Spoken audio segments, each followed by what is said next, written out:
Ladies and gentlemen, it's my pleasure now to introduce a climate scientist and lecturer from the University of New South Wales, Dr. Angela Maharaj. Angela has a keen interest in the role of the ocean in climate variability. There's a little group down here who vibrate excitedly every time I mention climate science. They're all in blue. She also has a keen interest in transferring knowledge from universities to schools, and she's an associate investigator at the ARC Centre for Excellence for Climate System Science. So please welcome Dr. Angela Maharaj.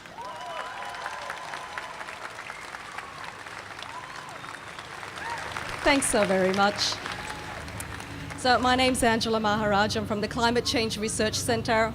We're all down here right now. Lick it and talk up. Lick it, apparently. Okay, I'll get really close. Yes, I am a scientist and I'm a teacher. For the record, I don't wear a lab coat. I don't think my workplace, by any stretch of the imagination, can be called an ivory tower. I'm really tired of hearing these stereotypes. Please, please stop using them. All right.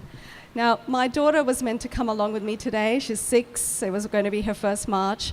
Unfortunately, she broke her arm and had to have surgery. It all got a bit too difficult, complex. Anyway, she made me an alternative version of herself. So here it is. It's going to march with me. Quite fittingly, it has very little resemblance to the real thing. Sad, but I guess it's kind of fitting in the times that we live in. It's great times for satire, very sad times for science, I think. So I want to talk a little bit about my personal experience and why I think science literacy is important. And when I was 12, I read a short play called The Guilty Generation by Margaret Wood. It's published in the 50s. It was set in the year 2000. Perhaps you know it. I'm not sure if people know about it. It's basically about a small group of survivors who struggle for existence after a nuclear holocaust.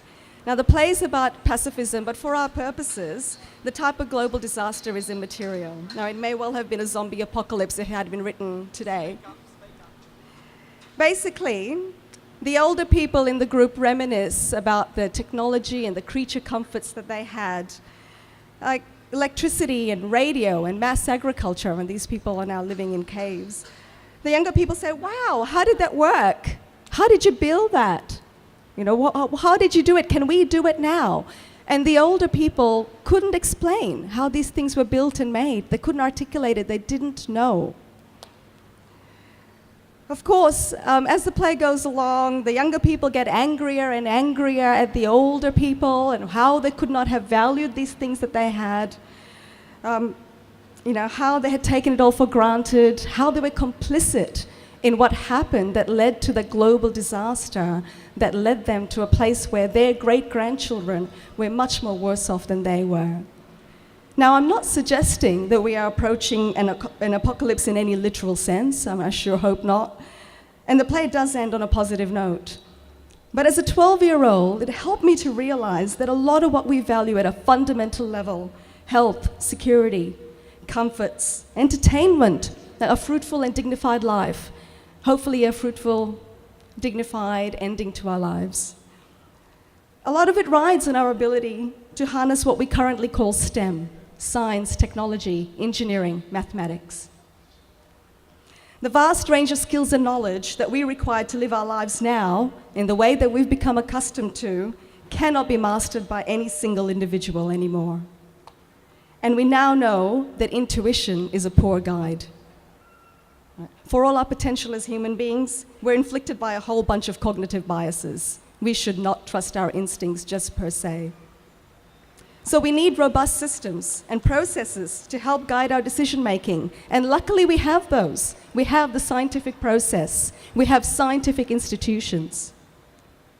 We rely heavily on this process and our scientific institutions to maintain and progress our collective good. But they cannot work unless they are supported and nurtured, their independence is respected, and their advice is actually heeded. Now, this brings me to evidence-based action. For my part, I'm very concerned about the adverse impacts of anthropogenic climate change as we track towards a global temperature average of 1.5 degrees Celsius above pre-industrial levels. We are now exceeding 410 parts per million carbon dioxide in the atmosphere. This is over 40% higher than the pre-industrial era. Shall I start again? No, we'll keep going.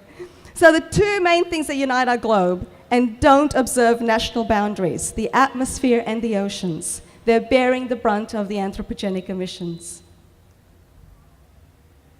All right. Now, there are a great deal of other global scientific issues that are equally imperative, like antibiotic resistance, water security. But to my mind, with the weight of evidence that we have on anthropogenic climate change from decades and decades of research, if we don't take action to reduce our greenhouse gas emissions and we don't continue to support Earth system monitoring, in years to come, we stand to be accused, quite justifiably, of being the guilty generation.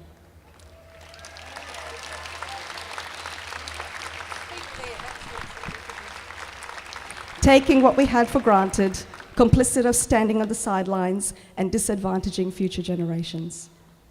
My sense of the world at the moment is that we're becoming caricatures of our ideologies and worldviews, and we're losing focus of where we have common ground, basic fundamental principles and values we can all agree on that cut across party lines.